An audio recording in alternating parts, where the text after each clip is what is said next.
Assalamualaikum warahmatullahi wabarakatuh.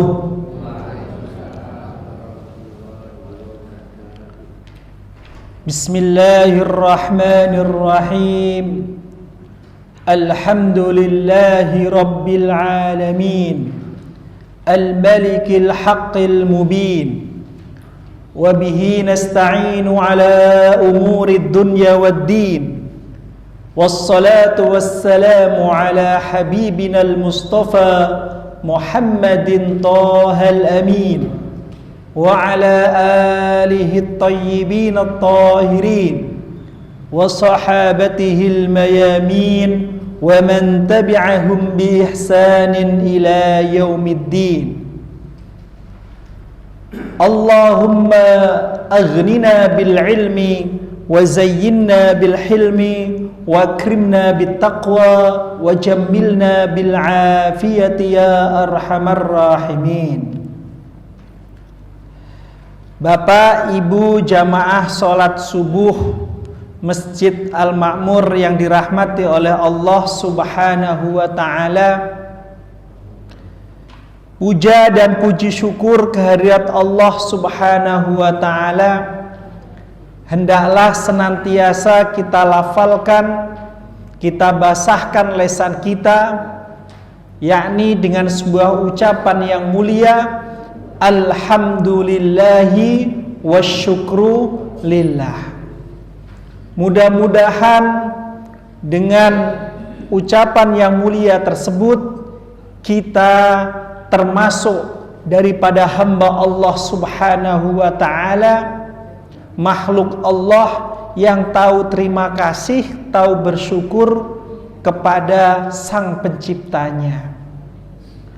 Sholawat serta salam terus kita lantunkan, terus kita basahi lisan kita haturkan kehadirat baginda Rasulullah sallallahu alaihi wasallam, keluarganya, sahabat-sahabatnya.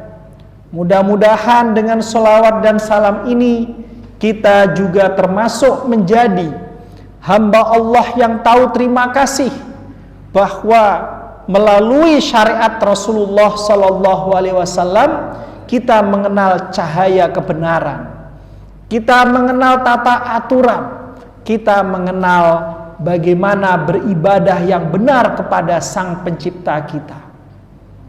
Mudah-mudahan dengan sholawat dan salam tersebut, sholawat salam ekspresi cinta tersebut, kita kelak akan dibalas oleh Rasulullah dengan dipanggilnya kita untuk menerima hadiah yang mulia yang disebut syafa'atul uzma. Amin amin ya rabbal alamin. Bapak Ibu yang dirahmati oleh Allah Subhanahu wa ta'ala, hal yang paling mulia, hal yang paling baik menurut Allah Subhanahu wa ta'ala, bukan menurut siapa-siapa, menurut Allah Subhanahu wa ta'ala, adalah kita ditakdirkan oleh Allah, kita digerakkan hatinya oleh Allah, hadir di majelis ilmu, hadir di majelis di mana hadis-hadis Rasulullah dibacakan. Ini adalah hal kebaikan yang baik menurut Allah. Kenapa demikian? Karena Rasulullah sallallahu alaihi wasallam bersabda, man yuridillahu bi khairan, orang yang oleh Allah kehendaki mendapat kebaikan. Jadi kata khairan di sini kebaikan menurut Allah. Kalau kebaikan menurut Allah itu kebaikan yang mutlak benarnya. Kalau kebaikan menurut kita bisa jadi menurut kita baik, menurut orang lain belum tentu baik. Menurut kita baik, misalnya kita naik pangkat, itu baik bagi kita, tapi tidak baik bagi yang dilengserkan. Karena namanya pangkat itu adalah gantian. Gak mungkin kita naik pangkat kalau gak ada yang diganti. Berarti baik menurut kita belum tentu baik menurut orang lain. Tapi menurut temennya Menurut temennya si anak, pelit, nggak pernah jajanin orang. Nah, begitu pula sebaliknya. Kalau menurut temennya sesama santri, dia bilang, wah si A ini dermawan, suka jajanin saya, suka jajanin ini. Itu menurut temennya dia baik. Tapi menurut ibunya, anak ini parah banget, tiap minggu minta kiriman duit terus. Nah, jadi itu baik menurut kita itu begitu. Tapi kalau baik menurut Allah itu kebaikan yang mutlak, absolut. Nah, siapa yang diberikan oleh kebaikan yang absolut oleh Allah ini, sebagaimana hadis Rasulullah sallallahu alaihi wasallam, man yuridillahu bi khairan, yaitu yufaqihu fid din. Orang yang Allah skenariokan, orang yang oleh Allah kehendaki ia hadir di majelis ilmu, ia hadir di majelis di mana ayat-ayat Allah dibacakan, di majelis di mana hadis-hadis Rasulullah dilantunkan, di majelis di mana halal dan haram diajarkan, di majelis di mana tata cara beribadah kepada Allah secara benar di situ dilafalkan. Maka orang yang diskenariokan semacam ini, ia telah mendapatkan sebuah kebaikan yang absolut, yang baik menurut Allah Ta'ala. Kalau baik menurut Allah Ta'ala, pasti kebaikan ini membawa kebahagiaan dan ketenangan di dunia, dan juga akan mengantarkan kita ke ridha Allah Subhanahu wa Ta'ala, yaitu kebaikan surgawi. Bapak Ibu yang dirahmati oleh Allah Subhanahu wa Ta'ala, supaya lebih berkah, supaya lebih mengikuti ulama-ulama terdahulu, di mana ketika mengaji itu selalu bawa kitab, selalu bawa kitab. Umumnya begitu, umumnya. Nah, supaya lebih berkah, dan gak mungkin saya minta Bapak Ibu untuk membeli kitab saya, karena ini ada 5 jilid Bapak Ibu.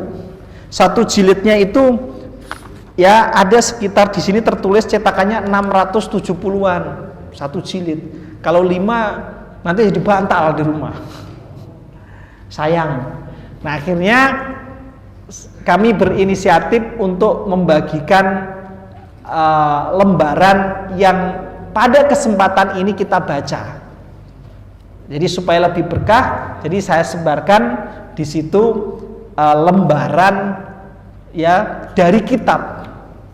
Saya kemarin berpikir begini, bagaimana kalau saya ketik lalu saya terjemahkan.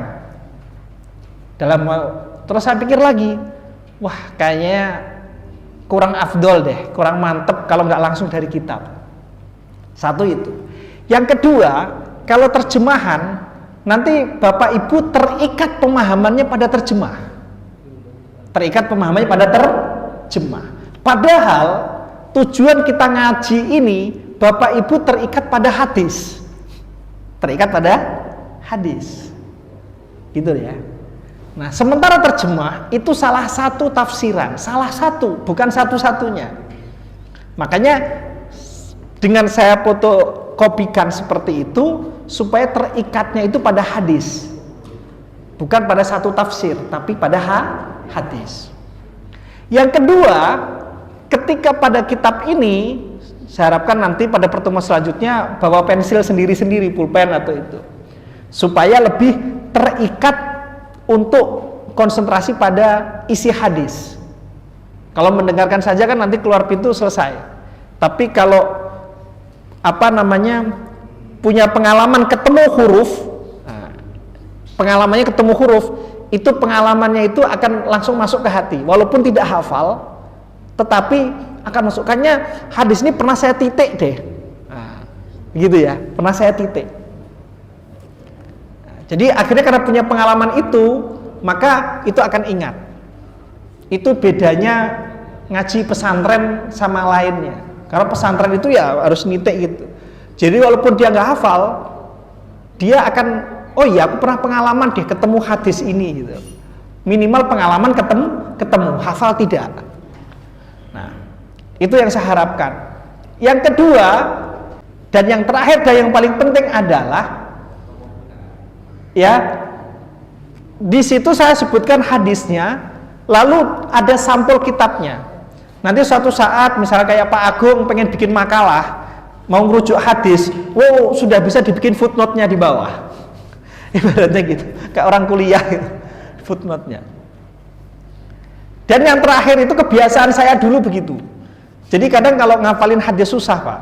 Saya itu fotokopi yang saya suka, terus sama sampulnya. Habis itu saya masukkan kayak clipping-clipping zaman SD dulu. Itu kerjaan saya begitu. Nah, akhirnya karena saya rajin begitu, kawan-kawan itu kalau mau bikin skripsi, itu malas ke perpustakaan. Minjem saya aja clipping-clipping saya. Jadi footnote-nya langsung ada. Karena ada lembaran pertama, langsung ada kitabnya, terus footnote-nya. Saya bilang, enak sekali, saya bilang. Tenang aja, Mas. Nanti pokoknya saya traktir nasi padang gitu. Jadi kumpulan saya begitu. Nah, ketika saya ngerjain skripsi, dipinjem itu hilang sama kawan-kawan itu. Padahal sudah saya kumpulin clipping-clipping begitu. Nah, akhirnya karena punya pengalaman itu, secara tidak langsung hadis itu cepat hafal. Tetapi resikonya saya ditanya, berapa hadis yang dihafal, nggak tahu saya berapanya. Tapi kalau setiap kali ada masalah, ada pertanyaan, itu langsung nyetrum, oh ini gitu. Tapi kalau ditanya berapa jumlah hadisnya, nggak pernah ngitung ya, nggak pernah ngitung.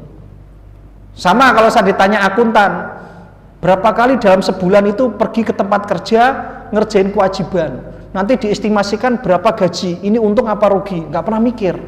Pokoknya taunya habis subuh saya niatin cari nafkah, kerja ke kantor, habis itu pulang. Mau berapa itu urusan Allah. Mau rezeki banyak sedikit, kalau dipikir pusing, Pak. Begitu pula kalau saya tak pikir ngapalin berapa banyak, enggak. Pokoknya yang penting saya pernah ketemu hadis itu, saya pernah ngapalin, ya sudah. Selebihnya saya serahkan ke Allah.